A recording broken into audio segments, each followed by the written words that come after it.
This is African American History's American History. Welcome. I'm your host, Harlan Kearsley.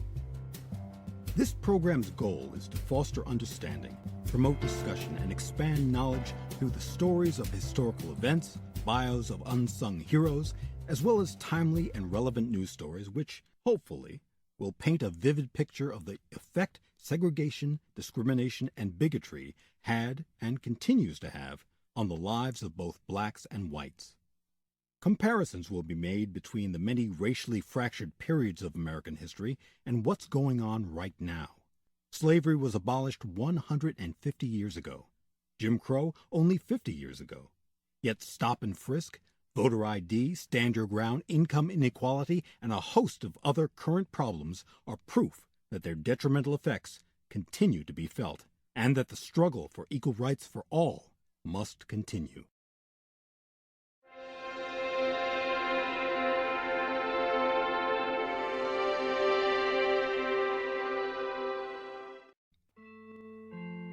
The Northern whites did not appreciate the value of slaves in the early part of the Civil War. One of the reasons for the refusal to accept them was the North's unwillingness to appear to be fighting to free slaves. Abraham Lincoln made it clear that the war was not being fought to free the slaves, but to preserve the Union. This was to make certain that the slave states that were fighting for the Union, Delaware, Missouri, Kentucky, and Maryland, remained loyal to the Union. Eventually, the North, bowing to public outcry to end the war as quickly as possible, recruited black soldiers. They were the key to the North's victory. On February 14, 1863, a 26-year-old from Troy, New York named James Henry Gooding signed up to serve in the 54th Massachusetts Volunteer Infantry, the first black regiment recruited for the Union Army. The 54th went on to become one of the most famous regiments of the Civil War, performing acts of heroism such as the legendary storming of Fort Wagner, which was depicted in the 1989 motion picture Glory. Gooding wrote a series of letters from the front lines to the abolitionist newspaper, the New Bedford Mercury. For over a year, he described the war from the black perspective. Wounded and captured during battle, Corporal James Henry Gooding died in the infamous Andersonville prison in 1864. In one letter dated June 8, 1863, he wrote, "When the 54th marched through the streets of this town, the citizens and soldiers lined the walks to get a look at the first black regiment from the North. The contrabands did not believe we were coming. They think now kingdom is coming sure enough." It is December 3rd, 1864. Sergeant Morgan W. Carter, the son of a free African-American grocery store owner and Underground Railroad conductor in Madison, Indianapolis, finally has an opportunity to sit down and write a letter home chronicling some of the bloody Civil War battles in which he has been involved, such as the Stoneman Raid of July 31st, 1864. He also defines the future, as he sees it, for the colored race.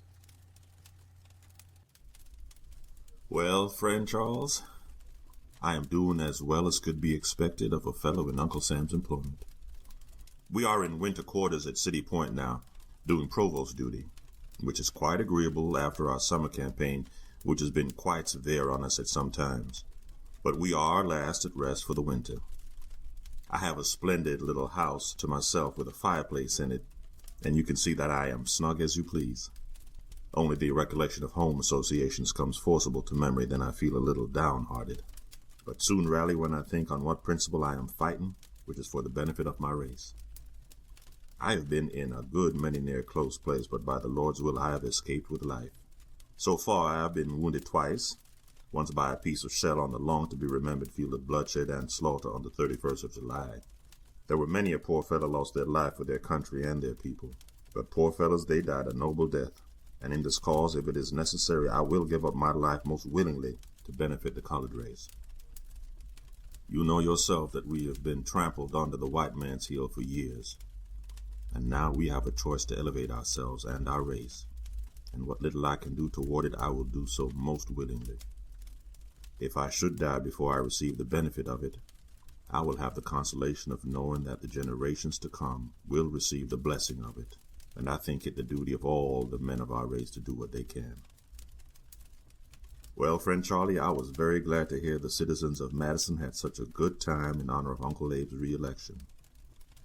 You must remember my love to your father and mother and the rest of the family, and all inquiring friends. Will Fortin and the rest of the boys send their love and respect to all, as it is near time to put lights out in camp. I will say good night. I remain your friend, Morgan W. Carter.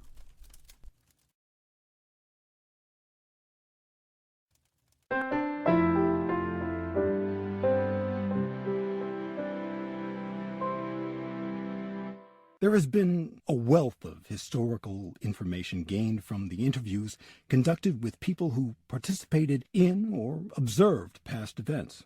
These narratives from seemingly everyday people must be preserved, whether through audio tapes, videotapes, or written works, because if they're not, one day they will simply disappear forever, and future generations will be the losers.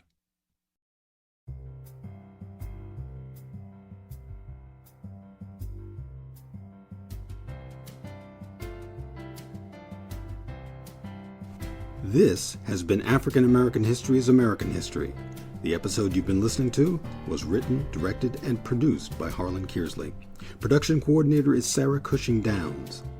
The voice performers were Emmett George and Robert McKay.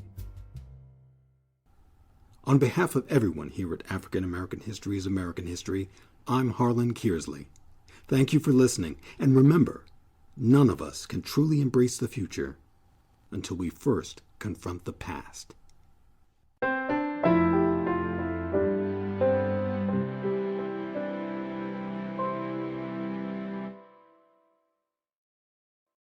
African American History is American History. Copyright H.C. Kearsley, 2016.